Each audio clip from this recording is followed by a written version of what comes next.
Rocking back and forth. That's right, that's right.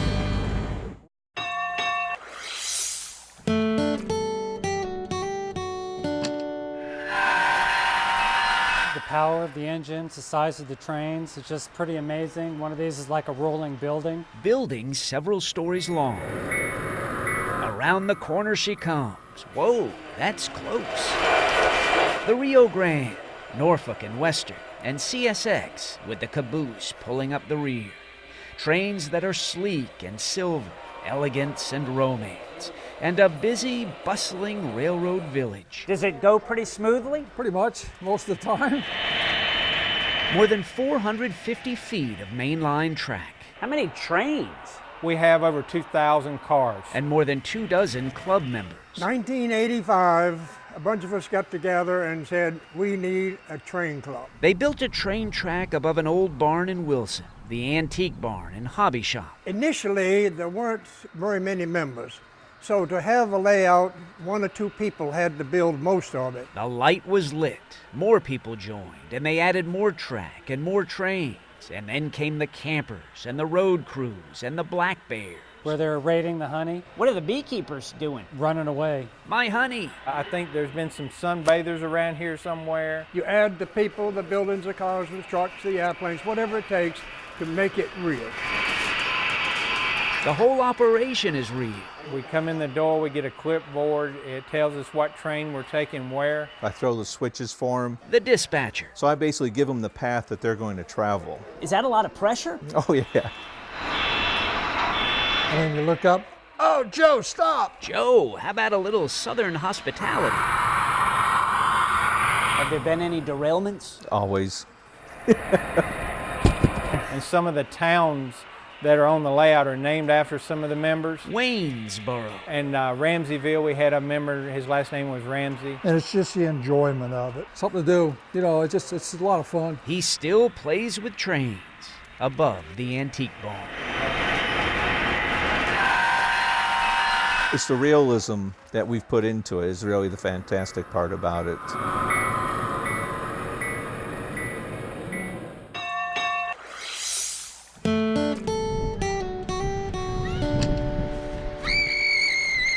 Down she goes, bumpity bump.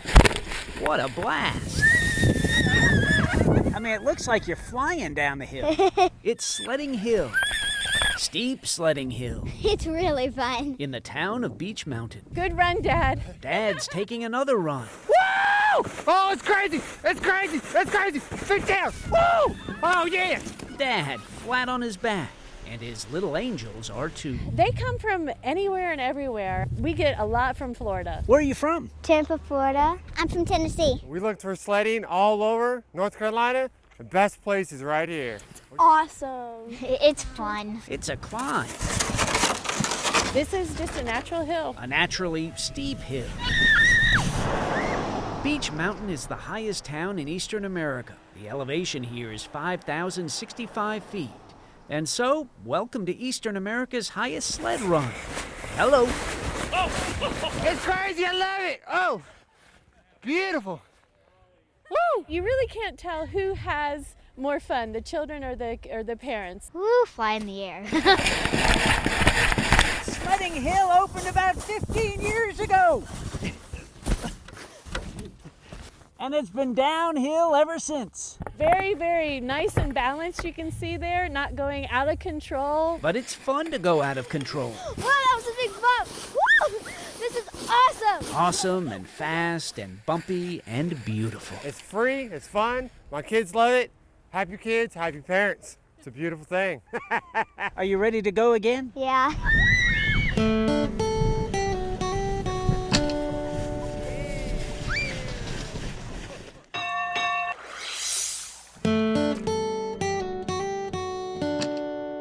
The stately Brunswick Inn in Southport, a comfy bed and breakfast owned by Jim and Judy, with a frequent guest named Tony. Well, Tony is a prankster. He was only 19 years old when he died.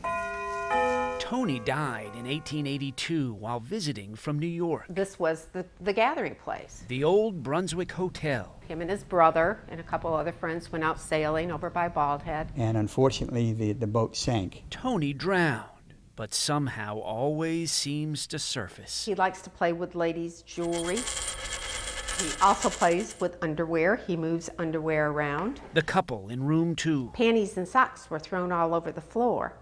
And we said, what? What? At first we thought the cat had gotten in there, and they said no. No. He said no, our door was locked, and my wife's suitcase was locked. We've gone out and turned around to come back in, and the door has been locked. He's a prankster, a bit of a brat. The cat. And her name is Sugar Bear. And she stays in the piano. And she only comes out at night. Do you think Sugar Bear might be hiding from the ghost? I don't know, could be. Sugar Bear. And we get a lot of different comments and people asking questions. Have you seen Tony? Have you heard Tony? We've had Ghostbusters show up at the house before with a hearse. And a camera. He showed me, and there were like 2 orbs bigger and like 3 small ones. Things will happen and you go, oh, that was Tony doing that. Well, we've gotten to really like him. He's like family. They all like the house. Well, the house was originally built in 1800. And at one time they said it had 300 rooms. And one ghost who lingers a while longer at the Brunswick Inn. You'd probably miss him if he were gone. Yes, but when he acts up, I've also talked about exercising him. So sometimes he has to behave.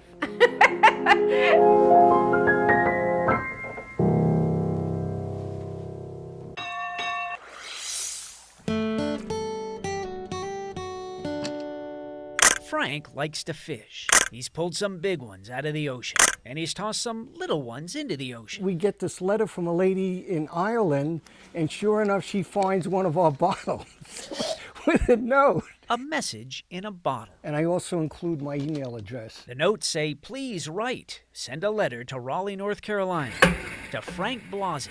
Here's a note from 2 young children. Hi, Dr. Frank. Our names are Gabby and Ashlyn. The bottles have washed up all over the world. And this is the Bordeaux region of France. How many miles do you think that is? 3,000 miles.